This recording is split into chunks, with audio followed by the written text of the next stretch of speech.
এই যে রমজান মাস সামনে আসে, দেখে নিয়েন বহু ব্যবসায়ী তাহাজ্জুদ পড়বে, তারাবিও পড়বে, মসজিদে গিয়ে ফটর ফটর করা শুরু করবে, লাইট নাই কেন, এসি নাই কেন, ফ্যান চলে না কেন, বড় বড় কথা। সারা বছর তো মসজিদে আসে নাই, তারাবি নামাজে আসবে।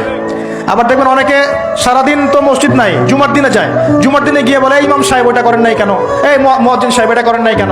আছে না এমন লোক? এই শ্রেণী মানুষ আছে দেখবেন, এরাই ফটর ফটর বেশি করে রমজান মাসে। রমজান মাসে দেখবেন নামাজে তারাবিও পড়বে, মাপেও কম দিবে। এরকম লোক আছে না? মাপে যারা কম দেয়, এই পাপের কারণে সমাজের মধ্যে দুর্ভিক্ষ নেমে আসে। আমাদের অর্থনৈতিক অবস্থা এমন জায়গায় দাঁড়িয়ে আছে না, দুর্ভিক্ষ যদি চলে আসে অবাক হওয়ার কিছু নাই। দুর্ভিক্ষ চলে আসলে আপনার অবাক হতে পারেন, আমি অবাক হব না। এমন একটা জায়গায় দাঁড়িয়ে আছে, এমন একটা জায়গায় দাঁড়িয়ে। এবং রমজান, এই রমজান মাসে এমনি তো দ্রব্যের দাম বেড়ে যায়, এবার যার কি হবে আল্লাহ ভালো জানে। আমার মনে হয়, আমার ভয় হয়, একদম নিম্নবিত্ত মানুষ যারা এবার রোজা রেখে ইফতার যখন করবে তখন হাত তুলে আল্লাহর কাছে বদদোয়া করা শুরু করবে। এটা আমার ভয় হয়। এবার অপেক্ষা করেন, দেখতে থাকেন সামনে কি হয়। প্রতিটা পণ্যের দাম অলরেডি বাড়া শুরু হয়ে গেছে। কিছু কিছু বৈশ্বিক কারণ আছে, এগুলোর কারণে যেমন বাড়ছে, আবার কিছু কিছু আমাদের নিজস্ব মানবসৃষ্ট কারণ আছে, এই কারণেও বাড়ছে। মানবসৃষ্ট কারণগুলো বুঝতে হলে আপনাকে বেসিক কিছু অর্থনীতি বুঝতে হবে। এটা পড়াশোনা করেন, দেখবেন আমি গত লেকচারে বলেছিলাম। আল্লাহ রাব্বুল আলামিন আমাদের সবাইকে হালাল খাওয়ার তৌফিক দান করুন। সমাধান কি তাহলে?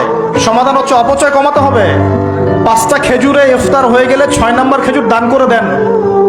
6 নম্বর খেজুর দান করে দেন, সদকাগুলো বেশি বেশি বাড়িয়ে দেন। এই যে মানুষগুলো খেতে পারবে না, ওদের ঘরে ঘরে গিয়ে ইফতারগুলো পৌঁছে দেন, মাসের বাজার করে দেন। যাদের সামর্থ্য আছে, যাকাত ফরজ হয়েছে, যাকাতগুলো দিয়ে দেন। আল্লাহ পাক তৌফিক দান করুন।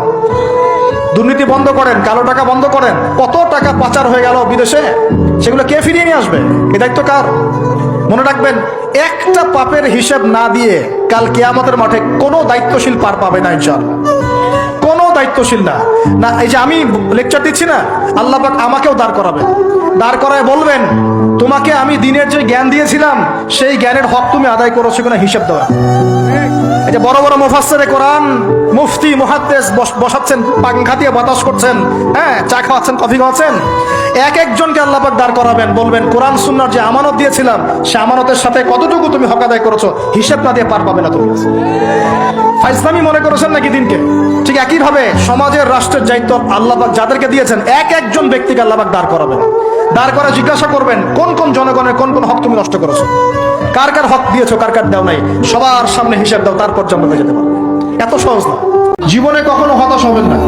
জীবনে যাই হয়ে যাক না কেন, কখনো হতাশ হবেন না। মনে রাখবেন, আল্লাহ আপনার রব, আল্লাহ আপনার সাথে আছেন ইনশাআল্লাহ। এই সমাজ আপনাকে যেভাবে শেখায়, কিভাবে শেখায়, এই যে স্কুল, কলেজ, ইউনিভার্সিটি, চাকরি, বিয়ে, সন্তান প্রতিপালন, আর তারপর ইন্না লিল্লাহ